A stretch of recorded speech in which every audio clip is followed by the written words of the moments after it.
Hello and welcome to Health Homeopathy and me. I'm Raquel, and today I get to do something that I'm really excited about. One of the things that I wanted to do with my channel was kind of show you guys homeopathy in action, show you how it works in real time, in real life scenarios.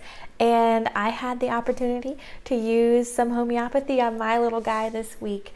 He had a bit of a tummy bug, and I used homeopathy to help him through it, and there's a part where you can really see how quickly and how well a remedy helped him feel better. So day one, the morning started, and we woke up. I started my exercise routine, and I thought he was fine until about 10 minutes into my exercise, and he starts fussing and crying, and the crying just seems to be escalating very quickly. So I stop what I'm doing, I pick him up, I think maybe he's hungry, so I stick him in his high chair and try to feed him. He refuses to eat, and he becomes really distressed very quickly, and that is what you guys could see right here.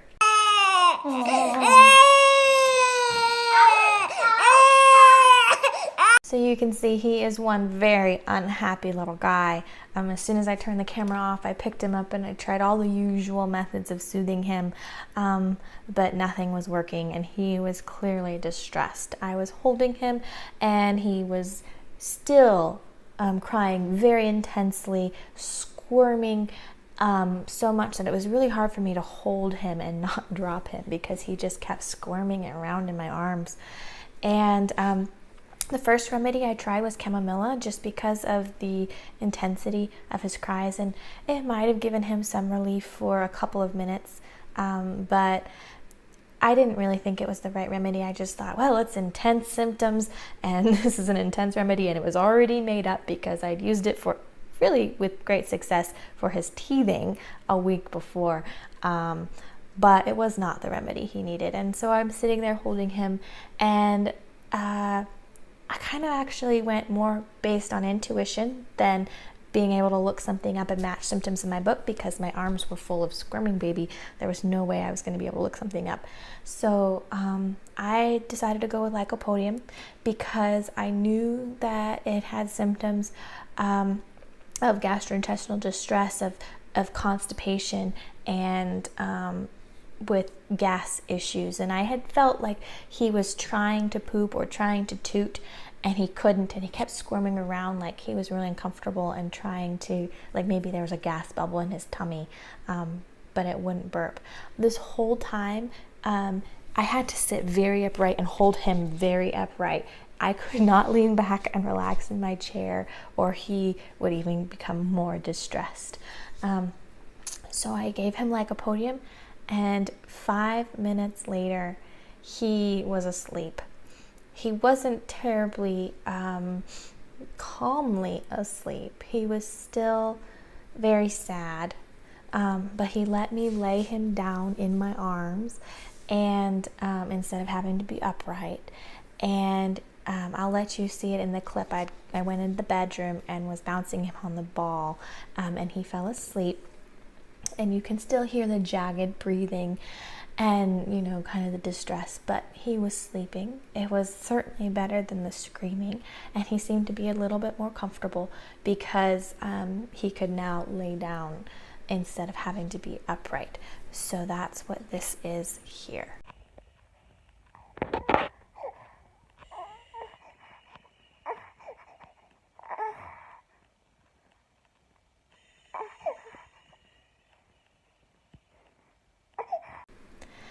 So this nap actually ended up being close to 2.5 hours. His usual nap is half an hour in the mornings. So this was definitely extra long for him. It was also quite a bit earlier than his normal nap. His normal nap was usually about 2 hours later. This happened at about 8:30 in the morning.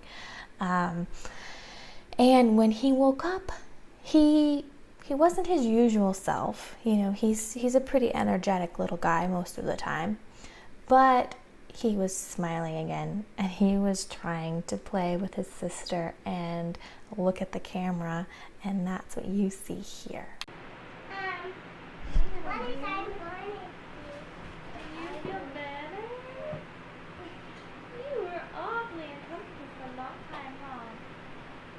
So the rest of the day, he still wasn't his usual self. He wanted to be held all day long. He spent a lot of time in the wrap and took a nap in the wrap twice, I think, that day. And he didn't want to really play with his sister, just wanted to be held.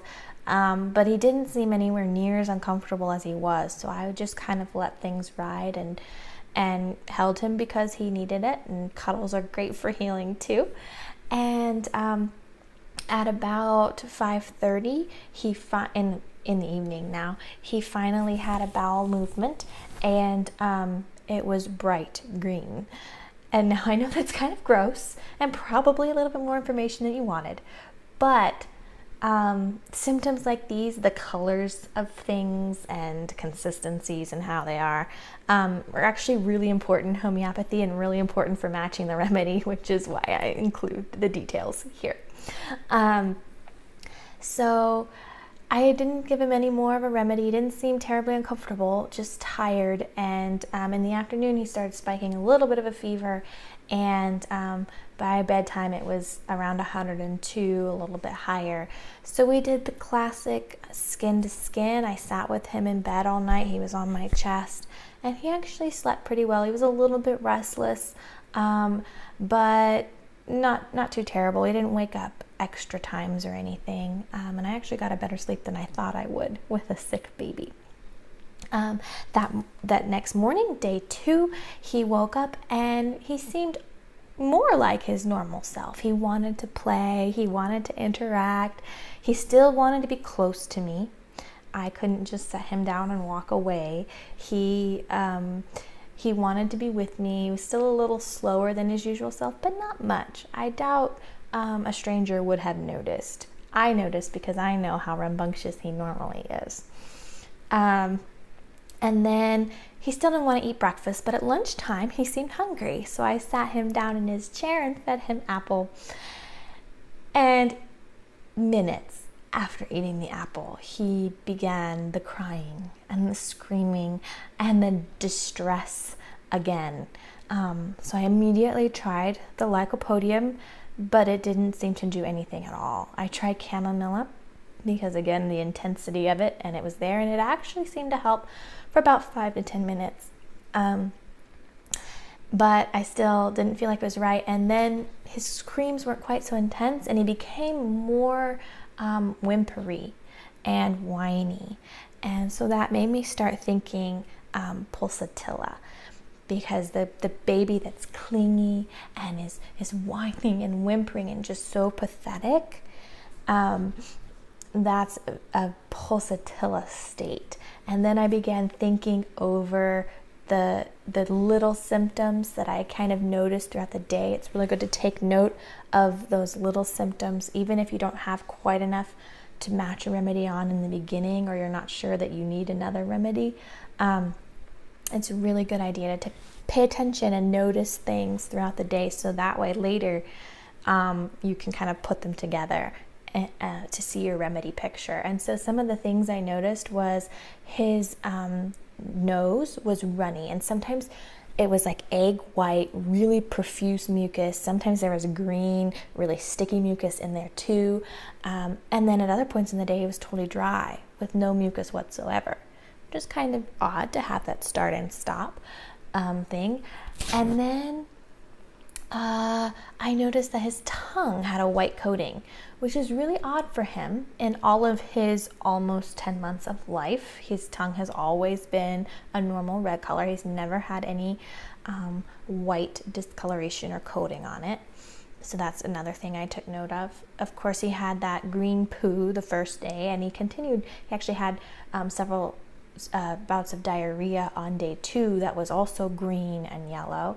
And the yellow part wouldn't be terribly unusual because he is a breastfed baby, and the last 2 days he had only nursed, he had not eaten any food. So I would have expected it to go back to that orangey yellow breastfed poop color. But the green in there too is a sign that it is pointing towards a remedy.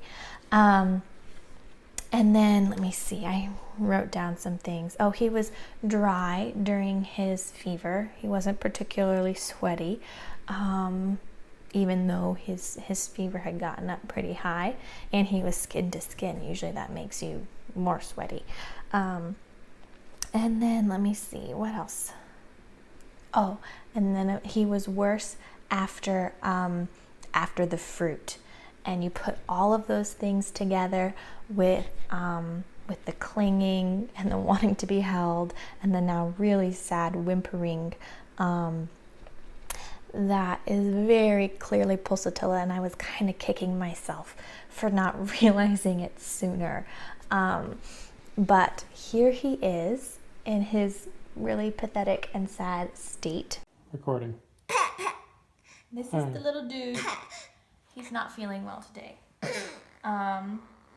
He's had a fever, and last night he threw up a couple times. Tried a couple remedies, but I'm thinking we're gonna try Pulsatilla because he's been really clingy.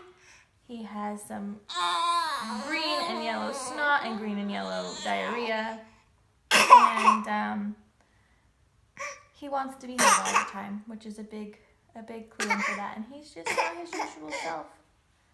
Aww. And after this video, it took me about 5 minutes to find where I had left the remedy. Wasn't very organized, and get it into him. And then 5 minutes after that, so this is 10 minutes from that last clip that you saw, and 5 minutes after the dose of Pulsatilla, here is what he looked like. This is just a few minutes after the remedy, and the little dude seems to be doing a little bit better. He doesn't have to be glued to mommy, and he's not just sitting there whimpering, talking to himself, playing. Hey, little dude. Little dude, look at mama.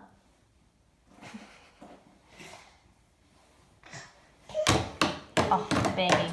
His favorite thing to do. All right, bye, little dude. So that's actually a pretty big change after going the whole day with wanting to be close, not letting me really put him down, not wanting to be terribly engaged. I guess not the whole day on day 2, but after that crying period. He actually let me set him down to play, as you saw. I got to step out of the room for a few minutes, which is the first time he'd let me do that in a couple days.